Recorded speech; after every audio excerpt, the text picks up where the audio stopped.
All right, so really briefly, so you're in town right now for the Victoria, Texas Independent Film Festival, and we're screening the Dirties Right, tonight at 8.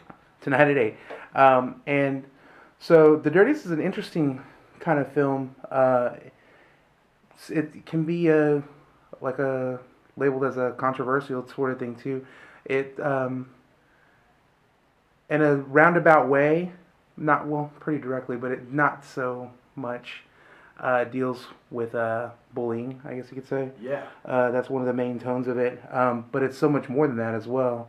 It's two friends, and I guess we can go ahead and tell the twist on it is that they're filming like a sort of like a mockumentary. Yeah, they're making a movie about themselves for a high school video class where they actually kill all the bullies in their school who harass them so much. Mm-hmm. And they're doing it as sort of a stupid comedy Mm-hmm. that is more than anything just a cathartic exercise for them.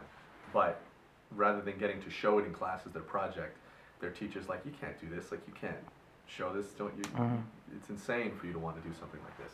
And so rather than getting to sort of express the pain that they're going through in high school, that gets bottled up again, and they feel like even more trapped than they did at the beginning of the film. And so rather than talking with people about it or trying to work those issues out between themselves, they say, you know what we'll do? We'll just make a bigger movie where we actually kill these guys. And the whole time, you as the audience don't know if they're serious about that or if it's just another iteration of the film you saw at the beginning, Mm-hmm. where they're making a straight up joke class Mhm. project.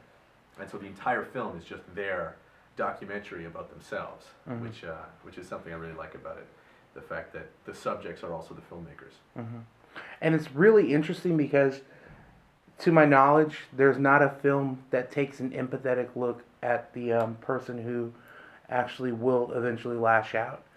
You always hear about that in news, like he's such a quiet kid, or he kept to himself, or he's really aloof, but you never hear about, you know, the things that led up to make people want to lash out or react or do the Yeah, things they do. normally in news media specifically, the psychology of people who do violent things is typically ignored, and they're written off as evil people, which is something we were really concerned about when we went into the film. We didn't want to make another movie that sort of treats this subject. It's kind of the way that Elephant did, or the way that I would say even any movie about violent children, like we need to talk about Kevin. It's always very much like these people are disturbed and kind of evil in a way, and that's why they do the things that they do. And we weren't interested in that because we thought that when we looked at what was going on with things like Columbine and even more recent school shootings, like there always was some deep psychological pain that these people were going through that in no way justified what they were doing, but certainly was a part of the story, and we kind of wanted to explore that side of it.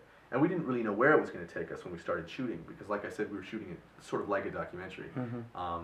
And in the end, it did sort of take us into I wouldn't say an empathetic place, but definitely a perspective on these stories that you don't normally see ever.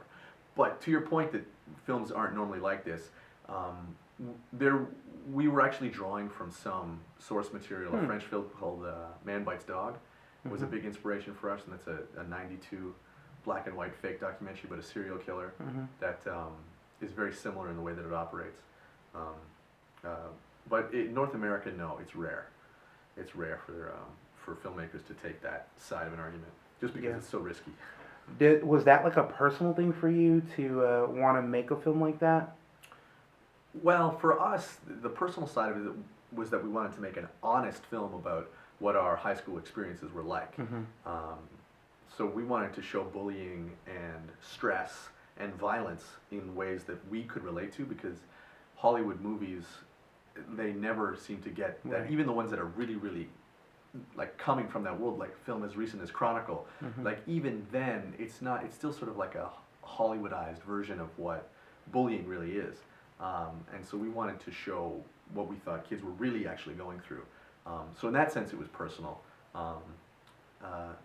And also that was the reason that we shot in real high schools with real kids, because we thought that nobody would be able to react or to give input on what those problems were better than kids who are actually dealing with that today, as opposed to, you know, kids pretending to do that who are all in their 20s, which ironically we were, but But yeah, that was why we're so interested in it. Right, and I mean, you see things like um, the kid who finally lashed out and body slammed the other kid. You know, that's like a YouTube sensation. And Yeah, you see, exactly. and then things get political with, um, you know, gun control. So every time there's a shooting, there's everyone's arguing about this or that. And even though you address that subject, um, as far as bullying and things go, you don't necessarily. That's not your flagship thing. It seems to be like really the friendship between these two kids and the things that they're going through, and it's Yeah, genuinely funny at times. So right. Because we didn't want to make a political film. Like right. the film isn't meant to be political in any way, and we focus totally on the story between these two friends because that's something that we understood and it's something that I think I understand in a way that I can talk about honestly. Whereas the politics and even a lot of the psychology involved was much more the dressing around it because I mean making a film with a perspective where you're trying to convince people of something I think is you're setting yourself up to really fail because the people who want to receive that message already have it and the people who are resistant to that will see right through what you're trying to do. So that, I mean, it's not interesting to us as filmmakers at all. And the film, it like you mentioned, it went to Slam Dance earlier. Has it done anywhere else or been any? Yeah, we've screened a number of places, and in fact, Victoria is the first in a long string of festivals that we're about to go play. So I think we're playing like 15 festivals with Victoria as the first one Wow. after Slam Dance. And we're really excited about it. Like we're playing all through Texas and then Florida, Boston, Chicago, the whole string of cities, and a lot of universities too, which I'm really excited about. Yeah, it sounds like the film's gonna have a pretty long life for a little while. Yeah, for such a small film, and it's nice because I like getting the opportunity to talk about it because it's the type of film where you can screen it, but it definitely leaves a lot of questions Right. in audiences about why these people would make a movie about this and what their perspective is on it. And so I think it gives audiences a good sense of closure to be able to talk about these issues out loud and at least have a conversation about it as opposed to just seeing it and being left with it. So I'm excited to travel with the film and talk about the issues that it raises. Excellent. And do you have any projects lined up for when this is done, like getting back out there and doing something else? Yeah, we just last week we started. I'm from Toronto in Canada. We started shooting our next feature that we're making between now and August, and it's a lot like the Dirties, but it all takes place in the 1960s, and it's about it's about something quite secretive, but it's about the CIA in the 1960s, and it's very cool. It's much better than the Dirties, and I think it'll probably be done by fall. Awesome. So once again, the film is The Dirties.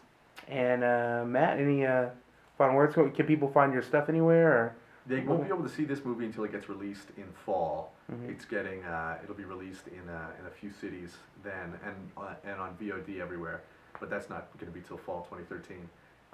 But in the meantime, we made a show called Nirvana the Band, the show that is very much in the same world as this movie, and you can watch that online whenever you want. I suggest it. I actually think it's better than the Dirties. Excellent. And Matt, thank you so much for spending time with us. Thanks a lot. Thanks for having me in Awesome. Victoria.